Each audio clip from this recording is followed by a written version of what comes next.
السلام علیکم ورحمۃ اللہ وبرکاتہ۔ الحمد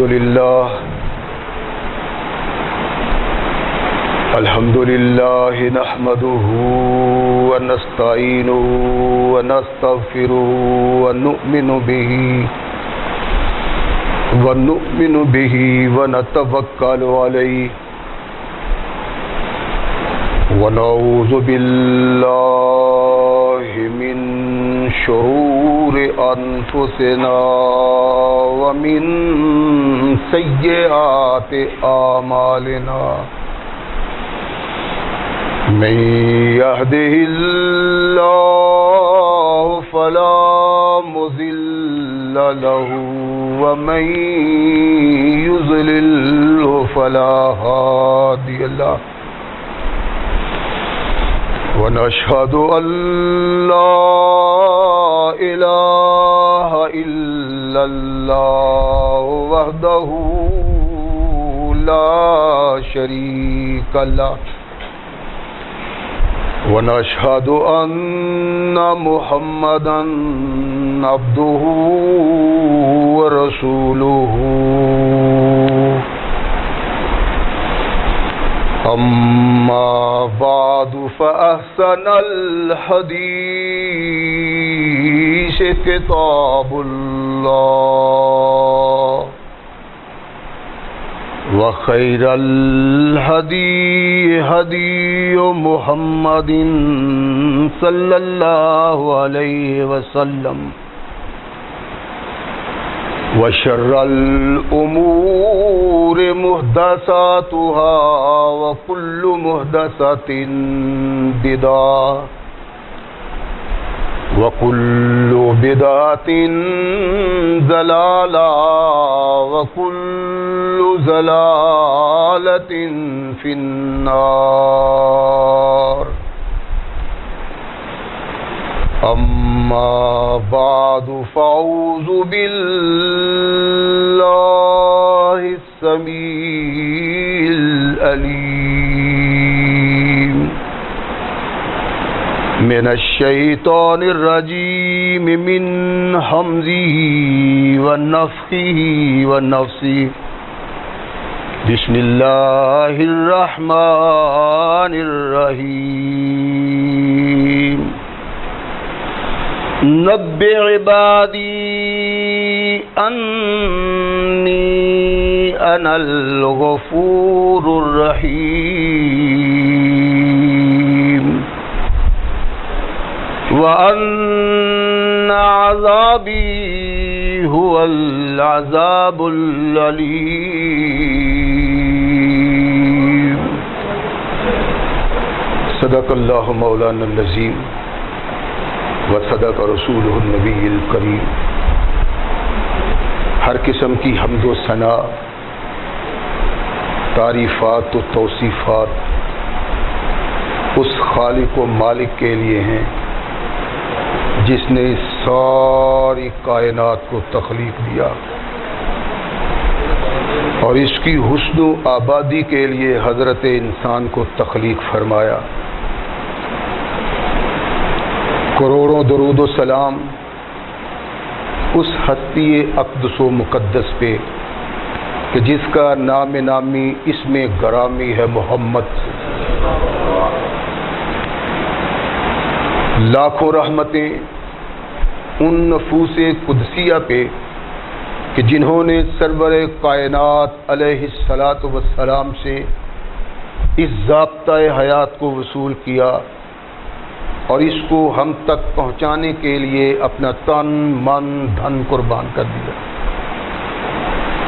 اللہ کی یہ بہت بڑی کرم نوازی ہے کہ اس نے اس ضابطۂ حیات کو ہم تک پہنچانے کے لیے ایسے مضبوط ذرائع اور اسباب استعمال فرمائے کہ ان کی موجودگی میں ہم ببانگے دہل کہہ سکتے ہیں کہ یہ ضابطۂ حیات جو آج قرآن کی صورت میں ہمارے ہاتھوں میں موجود ہے، یہ وہی ضابطۂ حیات ہے جو آج سے کم و بیش 1450 سال پہلے نبی کائنات اور رسول ثقلین حضرت محمد رسول اللہ صلی اللہ علیہ وآلہ وسلم پہ انسانوں کی رشد و ہدایت کے لیے نازل ہوا۔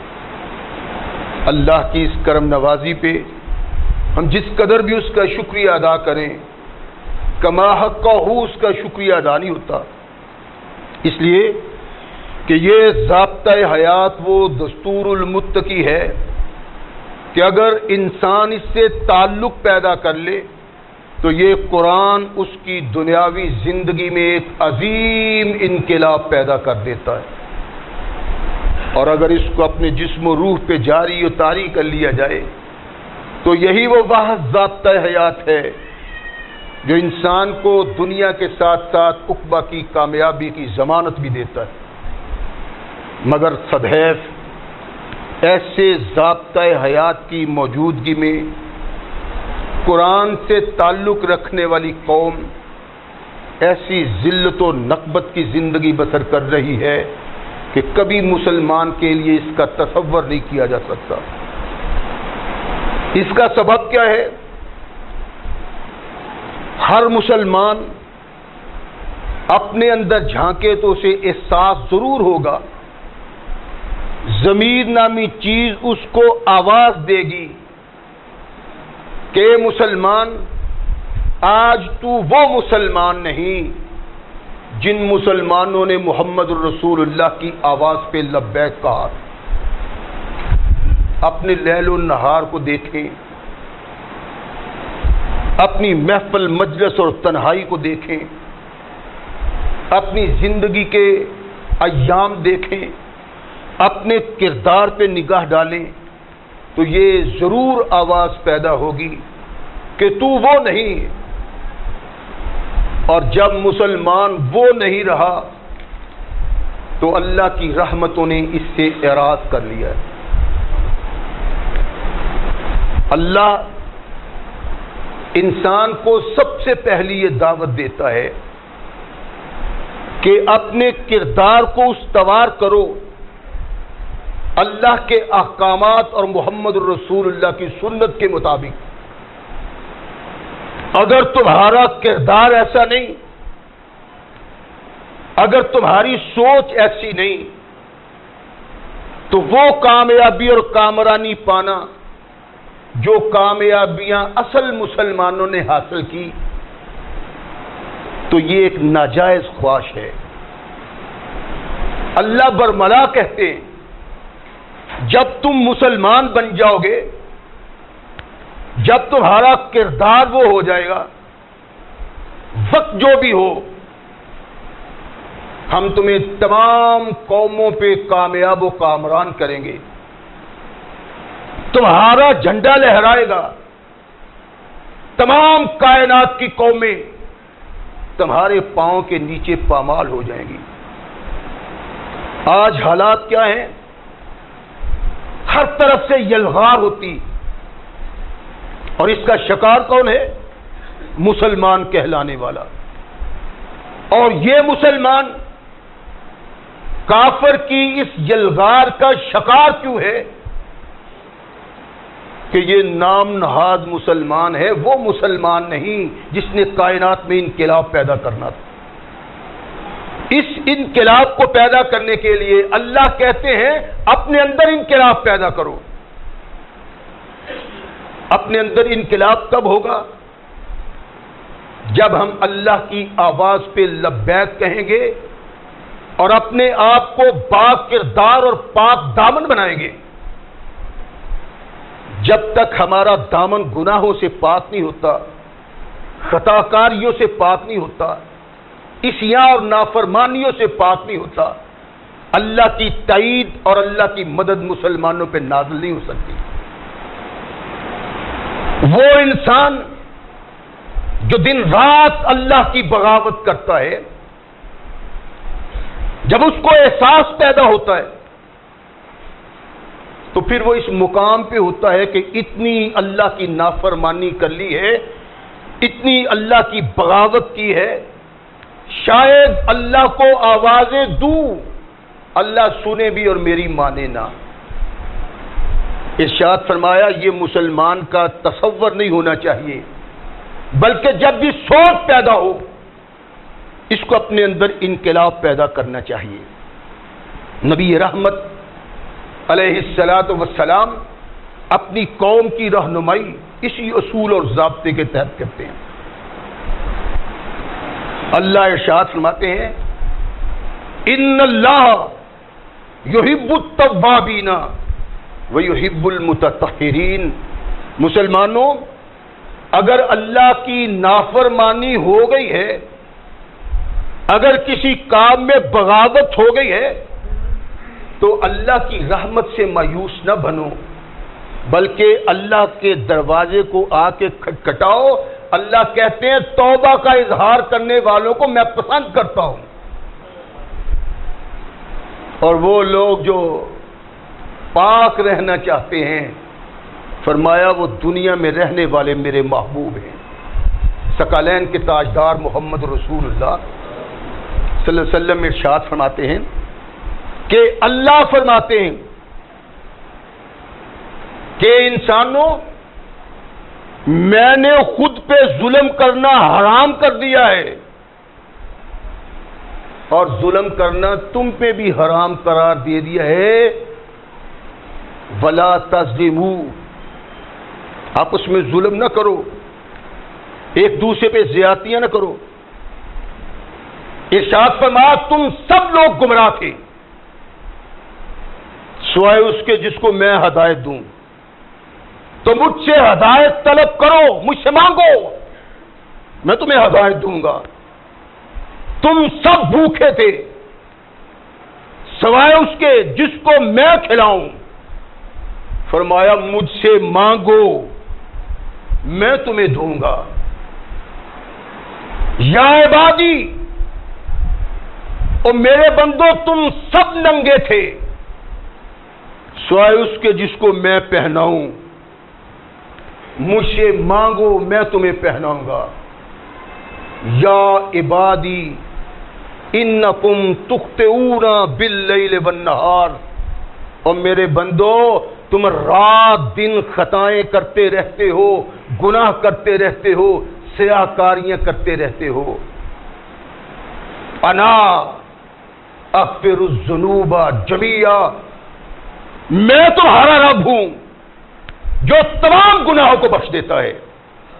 فاستغفرونی اغفر لکم، تم اپنا دامن پھیلاؤ، مجھ سے بخشش مانگو، میں تمہارے تمام گناہوں کو معاف کر دوں۔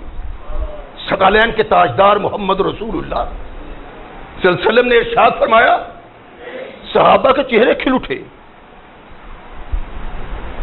کون سنتا ہے، کس کو سنائے، اور کون کہتا ہے؟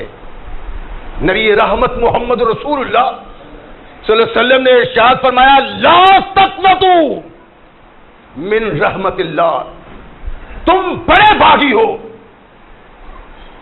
بڑے سرتاب ہو، سرکش ہو، تمہارا دل اپنے گناہوں کو دیکھ کے مطمئن نہیں کہ اللہ بخشے گا کہ نہیں۔ فرمایا یہ تصور ختم کر دو، اللہ نے اپنا دامن بخشش کا کھلا رکھا ہوا ہے، جو آئے گا جو مانگے گا اللہ اپنے فضل و رحمت سے اس کو اپنے دامن میں سمیٹ لے گا۔ نبی رحمت محمد رسول اللہ صلی اللہ علیہ وسلم نے ارشاد فرمایا کہ یہ ماہ مبارک تمہارے لیے رحمت کا پیغام ہے۔ جب آیا انسانوں کو اللہ کی رحمت کا پیغام دیا، ان میں اللہ کی رحمتوں کو تقسیم کیا، رمضان کا دامن خالی ہوا، اب کیا بنے گا؟ فرمایا جب لوٹتا ہے تو خالی دامن میں تمہارے گناہوں کو لے کے جاتا ہے۔ اپنے اللہ کو آواز دو، اپنے اللہ سے مانگو۔ کائنات میں کوئی ایسا انسان نہیں جو خطا کار نہ ہو، کوئی ایسا گناہگار نہیں جو خطا کار نہ ہو۔ میرے آقا ثقلین کے تاجدار محمد رسول اللہ صلی اللہ علیہ وسلم ارشاد فرماتے ہیں ہمیں ترغیب دلانے کے لیے، تحریک دلانے کے لیے، ہماری رہنمائی کے لیے، یا ایھا الناس توبوا الی اللہ، اور لوگوں اللہ کے حضور توبہ کا اظہار کرو. فإنی اتوب الیہ فی الیوم 100 مرہ، فرمایا میں محمد بھی ایک دن میں 100 بار اللہ کے ہاں توبہ کرتا ہوں. اللہ کے رسول محمد رسول اللہ کو توبہ کی گنجائش ہے. اور جس کا دامن اس طرح صاف ہو، جس طرح صاف اور طاہر 14ویں رات کے چاند کی روشنی ہوتی ہے، اس شخصیت کو یہ الفاظ کہنے کی کیا ضرورت تھی؟ ایک مقصود تھا، ایک مطلوب تھا کہ اپنی قوم کو سمجھایا جائے. اور گناہگاری اور سیاہکاری ہر انسان کرتا ہے، لیکن تم میں اور غیر لوگوں میں یہ فرق ہونا چاہیے. جب تم گناہ کا ارتکاب کرو تو اپنے اللہ کے حضور آ کے جھک کے اپنے اللہ سے گناہ کی معافی چاہو. میرا اللہ تمہیں معاف کرنے کے لیے ہر وقت تیار ہے. اللہ کے نبی علیہ الصلوۃ والسلام توبہ کرے کس بات کی؟ جن کے نامہ اعمال میں غلط کاری بہت دور کی بات ہے، تصور بھی نہیں، تو ان کے اس فرمانے کا آخر کوئی سبب تو ہے نا.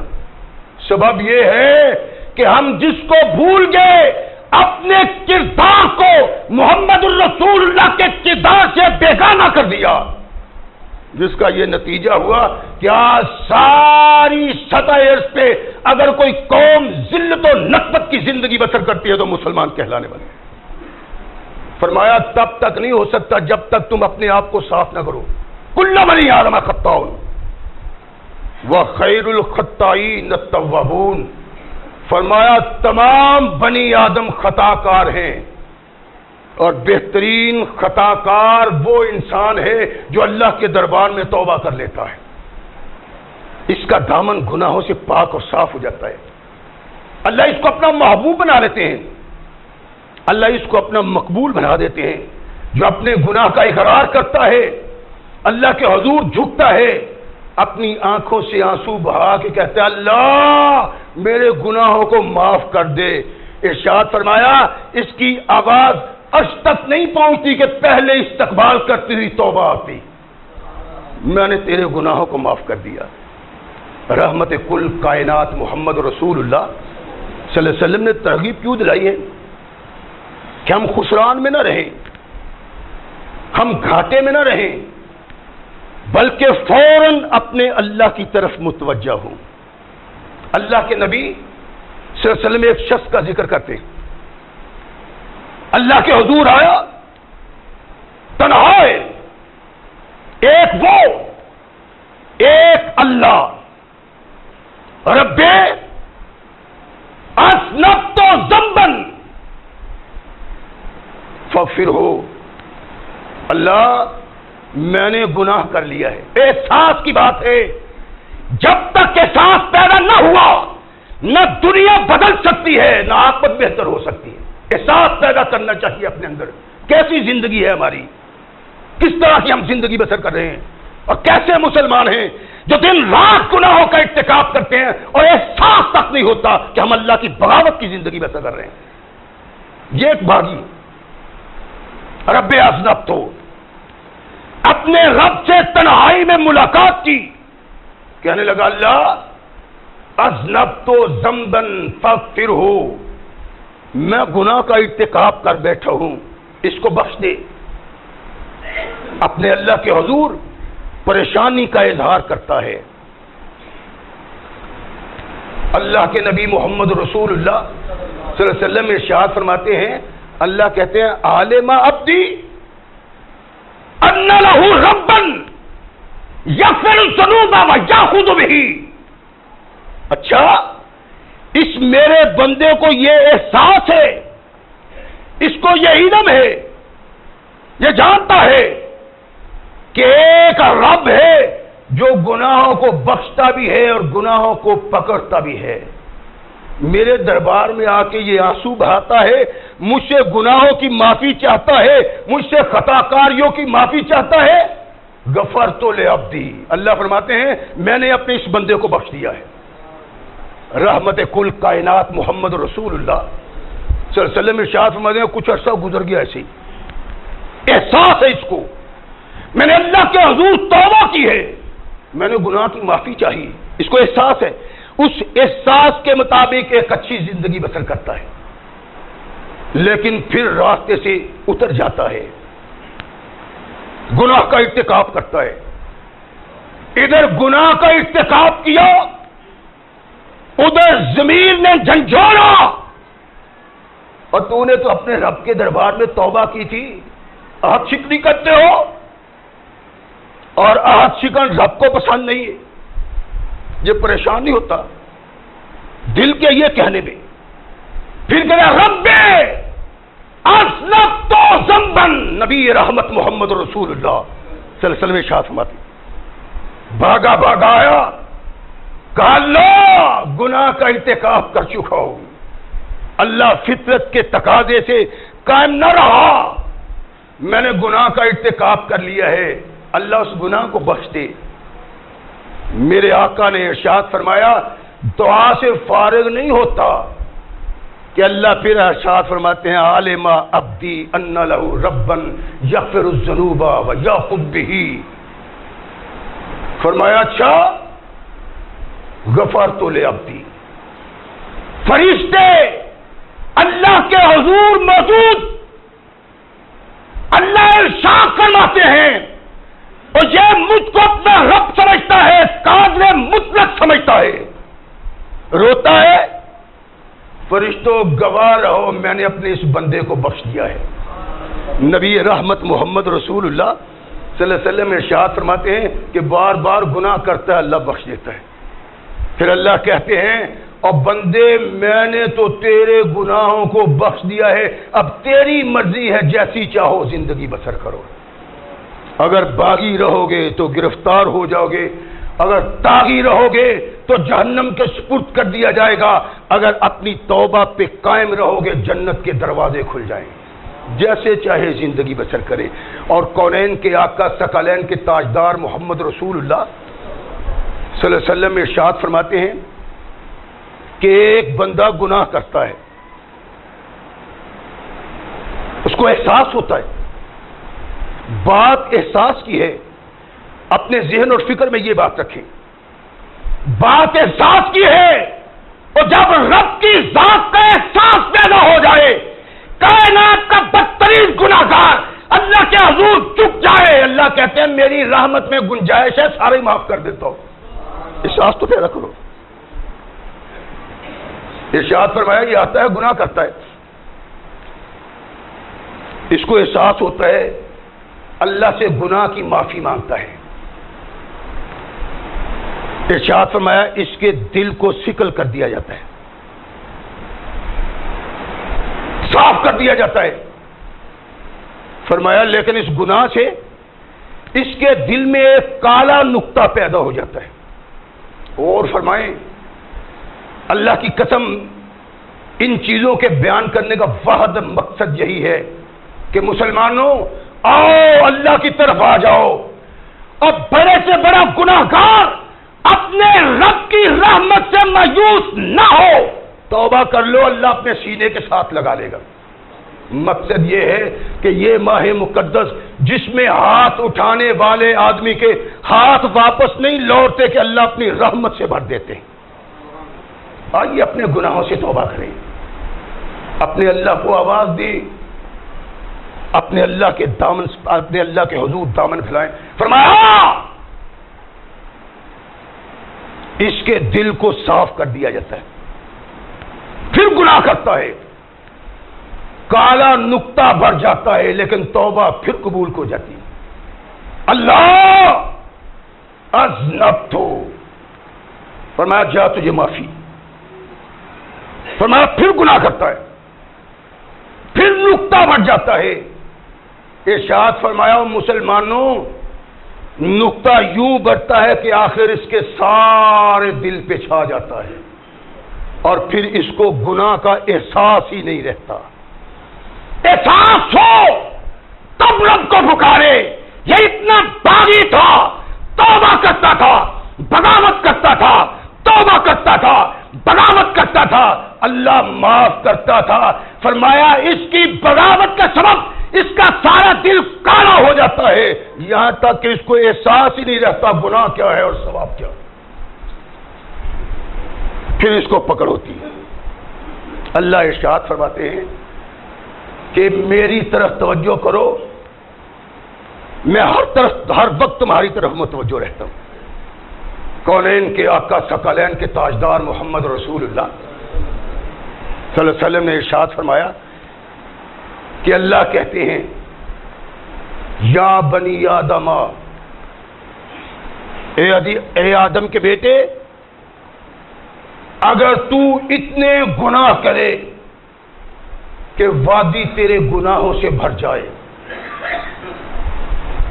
پھر گناہوں کو اٹھاؤ آسمان تک تیرے گناہ پہنچ جائے،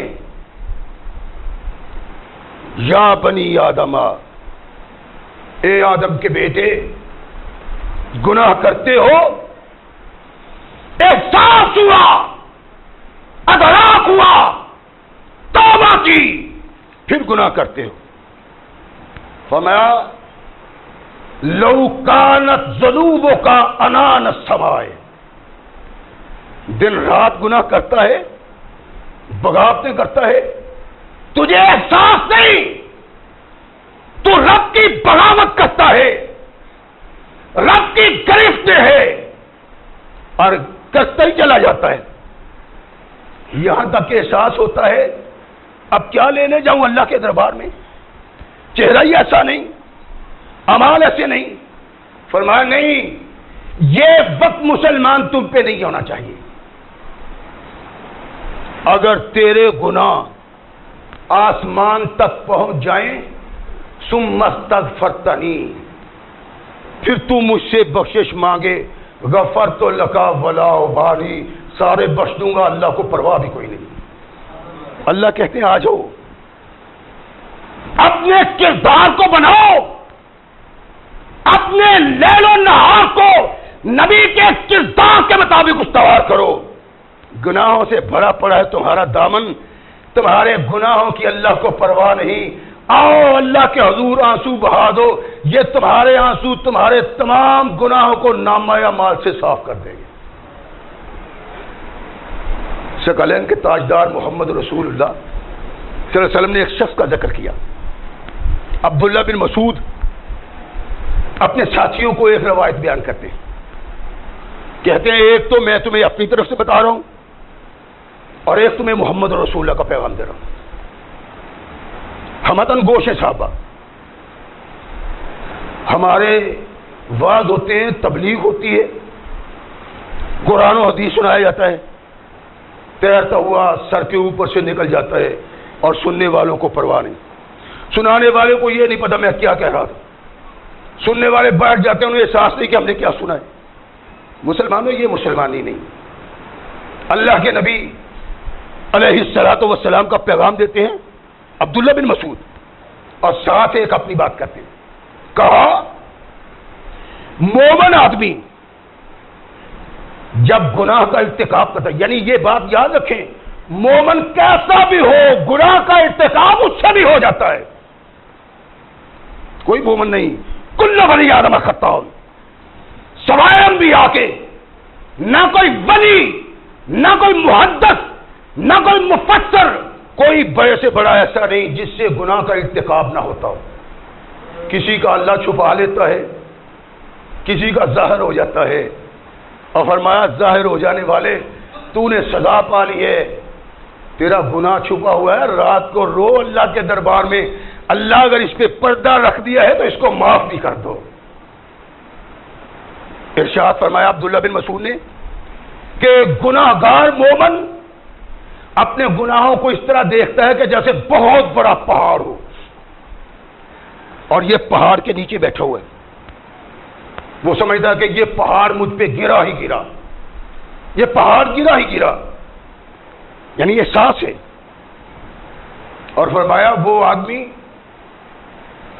جو گناہگار اور خطاکار اللہ کا باغی ہے، وہ اپنے گناہوں کو اس طرح دیکھتا ہے جیسے ناک پہ چلنے والی مکھی، اٹھتی کبھی ادھر جاتی ہے کبھی ادھر آتی ہے، وہ ہاتھ سے یوں کرتا ہے تو وہاں مکھی چلی جاتی. فرمایا یہ گناہگار ایسا بد نصیب اور بدبخت ہے کہ اس کو احساس ہی نہیں کہ یہ گناہ کر رہا ہے، اور گناہ اس کی آنکھوں کے سامنے کر رہا ہے جو 7 پردوں کی تاریکی میں بھی ایسے ہی دیکھتا ہے جیسے نصف النہار پہ سورج ہو تو انسان دیکھتا ہے. اس کے سامنے کرتا. فرمایا اللہ کے نبی کا ایک پیغام، فرمایا توبہ کرنے والے سے اللہ اتنا خوش ہوتا ہے، اتنا خوش ہوتا ہے کہ وہ بیان سے باہر ہے. یوں سمجھ لو، اللہ کے نبی صحابہ کو کہتے یوں سمجھ لو کہ ایک انسان صحرا میں لک و دک صحرا ہے، سفر کر رہا ہے اپنی اونٹنی پہ. سفر کرتے کرتے اسے ایک سایہ نظر آتا ہے. وہ کہتا ہے اتنا لمبا چوڑا سفر کیا ہے، کچھ ایسا ستا لیتا ہوں، یہاں سے ستا ہوں. آرام کرنے کے لیے بیٹھ گیا. درخت سایہ دار تھا، اس کو نیند آنا شروع ہوئی. اللہ کے نبی نے ارشاد فرمایا یہ آدمی سو جاتا ہے. یہ سو گیا. جب اٹھا تو دیکھا کہ اس کی اونٹنی نہیں جس پہ پانی ہے، کھانے کے لیے اناج ہے، سب کچھ اونٹنی پہ ہے، اونٹنی نہیں. اور صحرا میں سوائے موت کے اسے کچھ نظر نہیں آتا. اس لکو دک صحرا میں کیا بنے گا؟ اونٹنی چلی گئی. یہ پریشان ہوتا ہے. اللہ کے نبی نے ارشاد فرمایا یہ انسان پریشان ہوتا ہے، بنے گا کیا؟ فرمایا بے چین ہو کے، بے قرار ہو کے، بے سکون ہو کے وہ صحرا میں ادھر ادھر چلتا ہے کہ شاید کسی ٹیلے کے پیچھے میری اونٹنی ہو. کونین کے آقا نے ارشاد فرمایا چل پھر کے تھک گیا، حلق خشک ہو گیا، کانٹے چبھنے شروع ہوئے، پریشان ہوا. کہنے لگا اسی درخت کے سائے کے نیچے چلتا ہوں جہاں میں بیٹھا ہوا تھا، اور سائے میں اپنی موت کا انتظار کرتا ہوں. صحرا قرب و جوار میں کوئی بستی نہیں، کوئی پوچھنے والا نہیں، کوئی خبرگیری والا نہیں. کہتے ہیں وہاں چلتا ہوں، موت کا انتظار کرتا ہوں. کائنات کے آقا ثقلین کے تاجدار محمد رسول اللہ صلی اللہ علیہ وسلم ارشاد فرماتے ہیں واپس اس سائے کے نیچے آتا ہے. کیا کر سکتا تھا؟ پریشان. اللہ کے نبی نے کہا اپنا بازو نیچے لیا اور سو گیا. صحرا میں ہوا چلتی ہے، سایہ ٹھنڈا ہے، نیند آ گئی. ارشاد فرمایا اچانک اس کی آنکھ کھلتی ہے. دیکھتا کیا ہے کہ اونٹنی اس کے قریب کھڑی ہے، زیادہ راہ بھی ہے.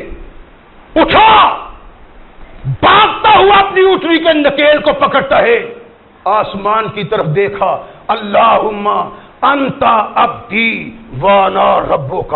کہنے لگا اللہ تو میرا بندہ ہے اور میں تیرا رب ہوں. کونین کے آقا محمد رسول اللہ صلی اللہ علیہ وسلم نے ارشاد فرمایا اتنا خوش ہوا، اتنا خوش ہوا کہ اسے احساس ہی نہ رہا کہ وہ کیا کہہ رہا ہے. اللہ تو میرا بندہ ہے، میں تیرا رب ہوں. کملی والے نے ارشاد فرمایا جتنا یہ خوش ہوا ہے نا توبہ کرنے والے بندے سے اللہ اس سے بھی بڑھ کے خوش ہوتا ہے. اللہ کہتی ہے تو آ تو صحیح، میری طرف بڑھ تو صحیح، اور میری طرف آ، اپنے گناہوں کو پیش کر، اپنے آنسوؤں کا نذرانہ دے. دیکھ پہ تیرا اللہ تیرے گناہوں کو کس طرح معاف کرتا ہے. وقت ہے ہمارے پاس. چلا گیا تو مشکل سے. پتہ نہیں کتنے وہ لوگ تھے جنہوں نے پچھلا رمضان دیکھا، اور پتہ نہیں کتنے ہیں جو اگلا دیکھا گیا. فرمایا انتظار نہ کرو. کملی والے نے ارشاد فرمایا اگر تمہیں احساس ہو گیا ہے کہ تم رب کے باغی ہو، گناہگار ہو، اور تمہارا ٹھکانہ جہنم ہوگا۔ فرمایا اگر رات کی تاریکی میں احساس ہوا ہے تو یہ نہ سوچو اور یہ انتظار نہ کرو دن چڑھے گا، اپنے اللہ کے حضور توبہ کا اظہار کروں گا، اپنے اللہ سے مغفرت طلب کروں گا، بخشش مانگوں گا۔ فرمایا نہ صبح کا انتظار نہ کرو، رات کو ہی کر لو، ہو سکتا ہے صبح تمہیں آئے ہی نہ۔ فرمایا اگر صبح تمہیں احساس ہو گیا ہے کہ تم نے رب کی زندگی بغاوت کی زندگی بسر کی ہے تو فرمایا رات کا انتظار نہ کرو کہ رات آئے گی تنہات میں اللہ کے دربار میں آؤں گا، میں ہوں گا، رب ہوگا، اس سے بخشش مانگوں گا، گناہ کی معافی مانگوں گا۔ ارشاد فرمایا نہ رات کی تاریکی کا انتظار نہ کرو، اسی وقت توبہ کر لو، ہو سکتا ہے رات نامیسر آئے۔ یہ مہینہ میں ملا ہے، آئیے اپنے رب کی طرف لوٹیے، بغاوت سے اعراض کرتے ہوئے اپنے رب سے گناہوں کی معافی چاہیے۔ کونین کے آقا ثقلین کے تاجدار محمد رسول اللہ صلی اللہ علیہ وسلم ارشاد فرمائے ان اللہ یغفر الذنوب جميعا، اللہ سارے گناہ بخش دیتا ہے۔ کونین کے آقا ثقلین کے تاجدار محمد رسول اللہ صلی اللہ علیہ وسلم ارشاد فرماتے ہیں کہ بڑا بد نصیب انسان ہے جو ایسے اپنے مالک و مختار اور رب سے بیگانہ رہے، اسی بد نصیبی کائنات میں کوئی نہیں۔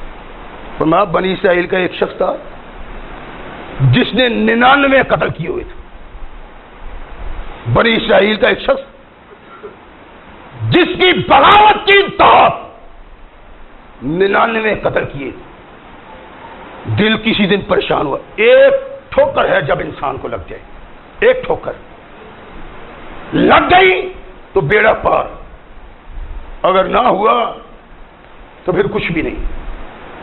اس کو بھی ٹھوکر لگتی ہے، 99 آدمی قتل کر کے وہ کھو۔ اللہ تو فرماتے ہیں کہ ایک آدمی کو قتل کرنا ایسے ہے جیسے سارے انسانوں کو قتل کر دیا۔ میں نے 99 آدمی قتل کر دیے، پریشان ہوا، کہنے لگا کوئی صورت ہے میرے بچ جانے کی؟ رہنمائی کسی نے کی، مسلم کی روایت ہے کہ فلاں درویش آدمی اس کے پاس چلے جاؤ، وہ تمہاری کوئی رہنمائی کر سکتا ہے۔ یہ اٹھا اس کے پاس چلا گیا، جا کے کہتا ہے اللہ کے بندے میں بڑا گناہ گار اور خطا کار ہوں، یہاں تک کہ 99 آدمیوں کو قتل کیا ہے، الہ توبۃ، میری توبہ کی بھی کوئی گنجائش ہے کہ نہیں؟ کہنے لگا توبہ توبہ تو تیری، نکل جائے یہاں سے، اتنا باغی رب کا کہ اللہ کی مخلوق کے خون سے اپنی آستینوں کو رنگین کیا، اتنے لوگوں کو قتل کیا، تو اس قابل نہیں کہ اللہ تیری توبہ قبول کرے، چلے جا یہاں سے۔ اللہ کے نبی نے فقتلہ، کہا اچھا اگر اتنے نہیں معاف تو چل تو بھی چل، اس کو بھی قتل کر دیا۔ لیکن جب دل پہ احساس پیدا ہو جائے، جب سوچ پیدا ہو جائے، جب انسان اللہ سے ڈر جائے، جو اللہ کہتا ہے اتق اللہ، جب یہ اتق اللہ کا منظر انسان کی جان پہ، اس کے دل و دماغ پہ سایہ افغن ہو جائے، پھر اس کے لیے چین کی زندگی بہت مشکل ہو جائے۔ پھر لوگوں سے پوچھتا ہے کیا ایسا کوئی ہو سکتا ہے میری توبہ قبول ہو؟ کسی نے کہا ہاں، فلاں آدمی کے پاس جاؤ، بہت بڑا علم والا ہے، وہ تیری کوئی رہنمائی کر دے گا۔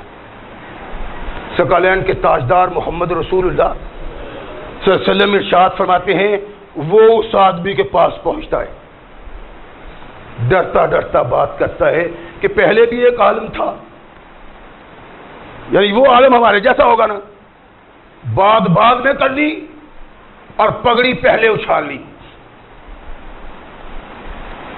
یہ اللہ والا تھا. الہو توبۃ، کیا میری توبہ ممکن ہے؟ اللہ مجھے معاف کر دے گا؟ اتنا بڑا گناہگار 100 آدمیوں کو قتل کیا ہے. وہ مسکرایا، کہنے لگا اللہ کے بندے، اللہ کی رحمت میں بڑی گنجائش ہے، توبہ کر، اپنے گناہ کا اقرار کر، معافی مانگ، نہ کرنے کا عہد کر، اللہ بخشتا ہی بخشتا ہے. یہ کیا ہے؟ اور بھی تو نے کیے ہوتے تب بھی کوئی بات نہیں، گنجائش ہی گنجائش.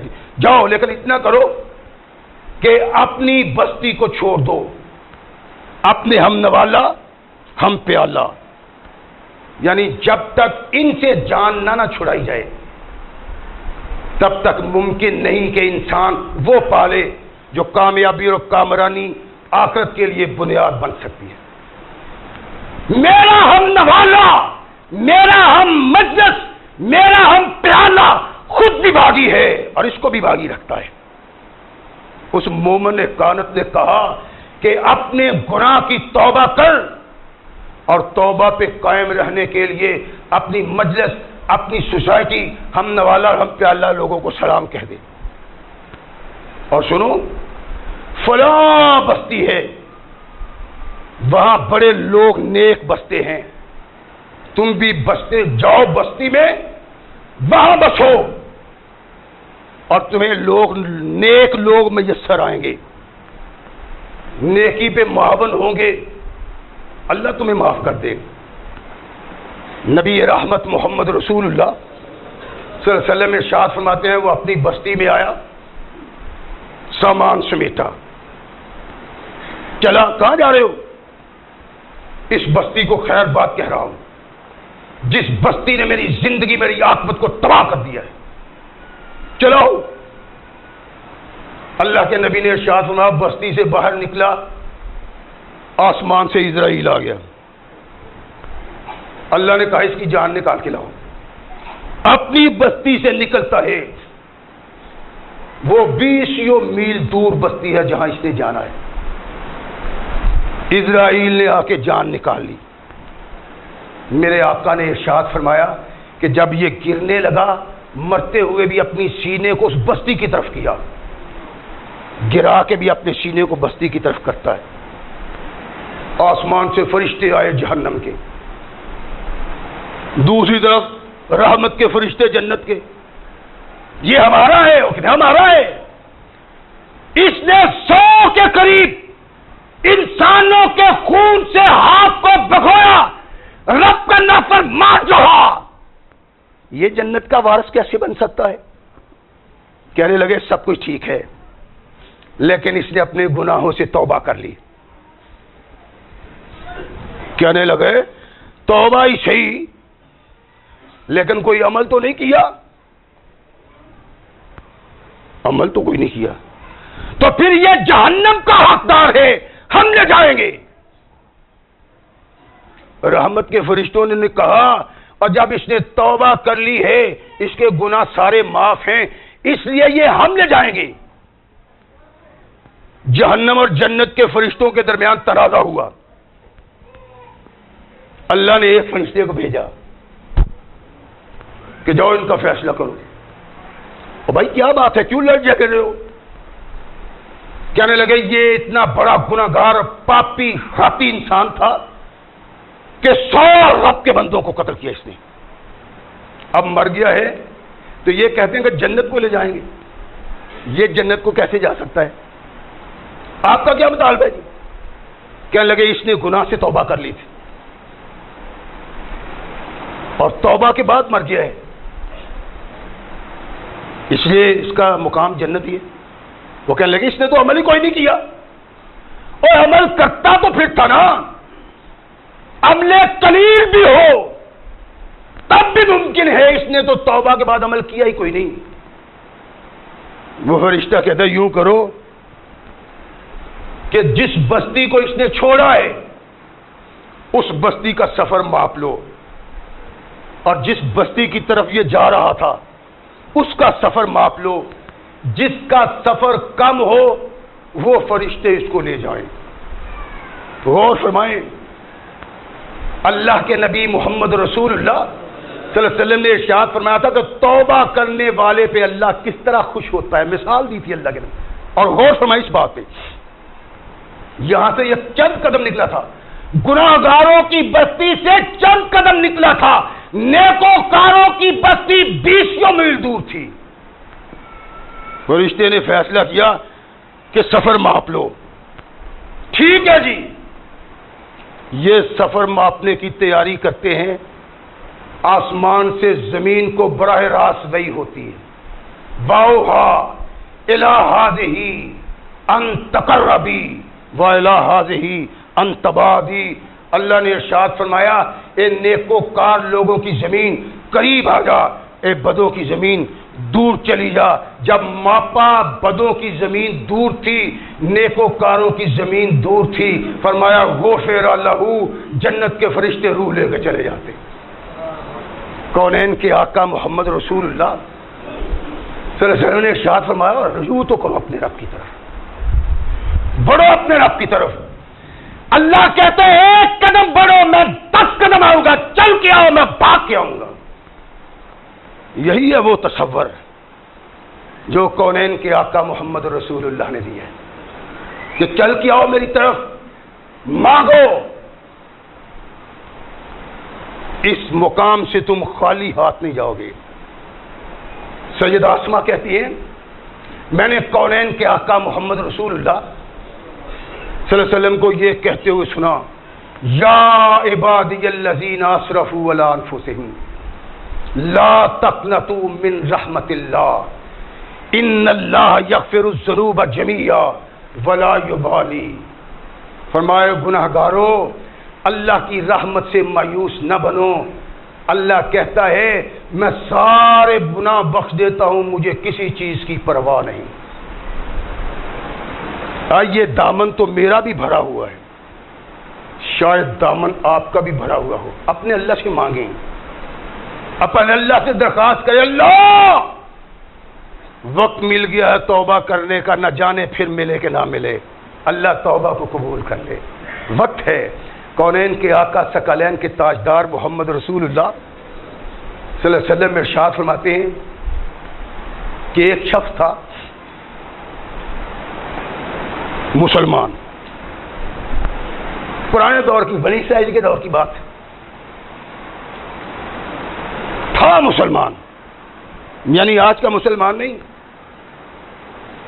کہ رب کی بھی عبادت کرنی ہے غیر اللہ کی بھی کرنی نہیں، مسلمان وہ مسلمان موحد تھا لیکن تھا گناہ گار۔ میری باتیں یاد رکھا کرے، میں نے عرض کیا تھا کہ موحد آدمی جہنم میں نہیں جانا، صرف یہ ہے کہ وہ کبائر سے بچا رہے، لیکن اگر اللہ چاہے گا تو کبائر بھی خود ہی بخش دے گا۔ توحید مضبوط، ایسی توحید جس کے سامنے شرک آپ ہو جائے، ایسی توحید انسان کو قیامت کے دن کام دے گی۔ توحید کا سن لو۔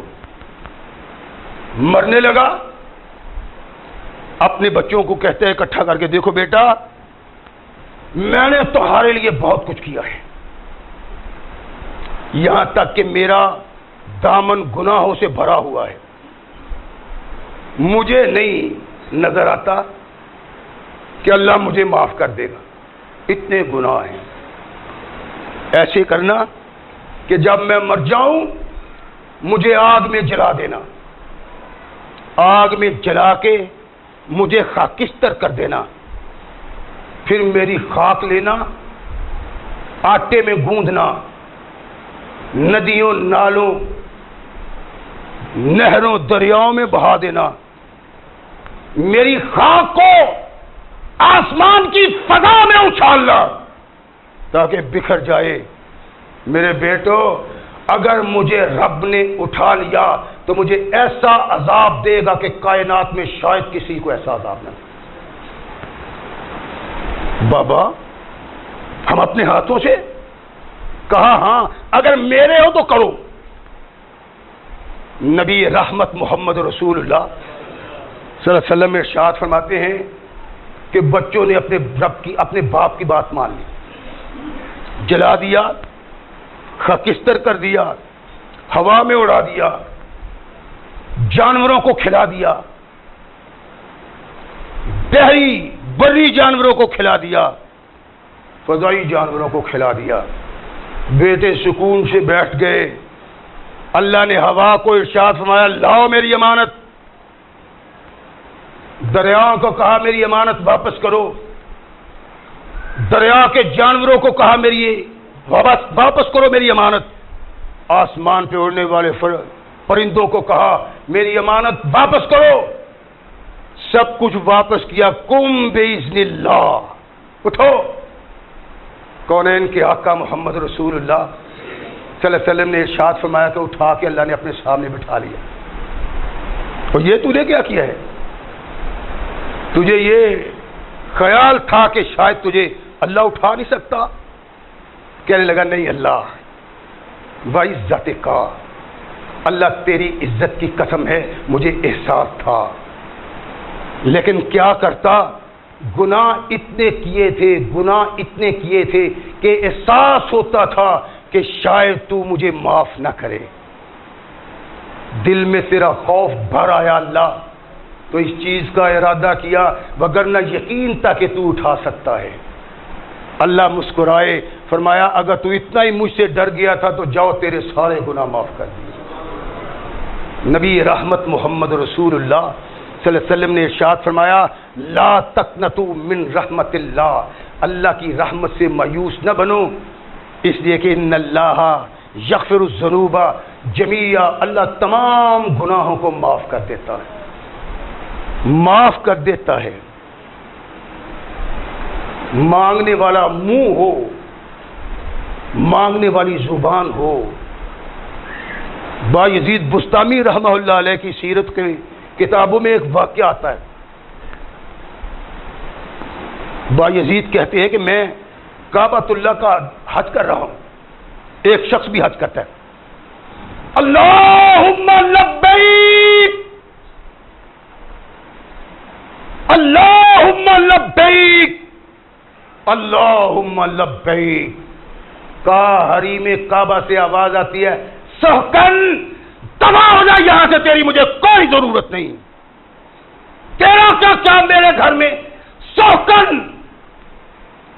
وہ پھر کہتا اللہم لبیک، اللہ میں حاضر ہوں، اللہ گناہوں سے بھرا ہوا دامن آ گیا ہوں۔ آواز آتی ہے سحقن، تجھ سے میں ایسا ناراض ہوں کہ تجھ سے راضی ہونے والی کوئی بات نہیں۔ بایزید کہتے ہیں کہ میں نے 2 4 10 بار سنا، میں اس کے پاس گیا، کندھوں سے میں نے پکڑا، میں نے کہا تو اچھا مہمان ہے کہ تجھے میزبان قبول نہیں کر رہا، اور تو بار بار یہی کہتا ہے، تجھے سنا نہیں جاتا؟ اللہ کہتے ہیں سحقن، کہتے ہیں بایزید سنا جاتا ہے، تو آج ہی سن کے پریشان ہو گیا ہے، میں 9 سال سے آ رہا ہوں اور اللہ مجھے یہی کہتے ہیں سحقن سحقن سحقن۔ بایزید مجھے اتنا بتا دو، اگر اس گھر میں بھی معافی نہیں تو کس گھر میں جا کے معافی کا طلبگار بنوں؟ بایزید کہتے ہیں ابھی اس نے یہ بات کی تھی کہ آواز آتی ہے لبیک عبدی لبیک لبیک عبدی، اور میرے بندے مانگ اپنے رب سے، کیا مانگتا ہے؟ جا تیرے سارے گناہوں کو بخش۔ یہ ہے رب اور یہ ہے دین۔ اگر انسان اپنے رب کی طرف راجع ہوتا ہے، اگر انسان اپنے رب کی طرف توجہ دیتا ہے، اگر انسان اپنے اللہ کی آواز پہ لبیک کہتا ہے، کملی والے نے ارشاد فرمایا کہ اس کے تمام گناہوں کو اللہ بخش دیتا ہے۔ گناہگارو آؤ اپنے اللہ کے دربار میں جھکو، اس سے مانگو، ارشاد فرمایا جو مانگو گے وہ دے گا۔ اللہ نے کہا لو بلغت ذنوبک عنان السماء، ثم استغفرتنی غفرت لک ولا ابالی، اگر زمین سے آسمان تک تیرے گناہ ہے، آ کے گناہوں کا اقرار کر کے بخشش مانگ، تیرے سارے گناہوں کو بخش دوں گا۔ مہینہ بھی ایسا ہے، گناہگار بھی ہم سب ہیں۔ آئیے اپنے اللہ سے درخواست کرے کہ اللہ نہ جانے یہ وقت ملے کہ نہ ملے، دامن بھرا ہے گناہوں سے، اللہ اپنے فضل و رحمت سے گناہوں کو معاف کر دے۔ امید ہے کہ اللہ معاف کر دے گا۔ اللہ ہمیں صحیح مسلمان بننے کی توفیق عطا فرمائے۔ وآخر دعوانا الحمدللہ رب العالمین۔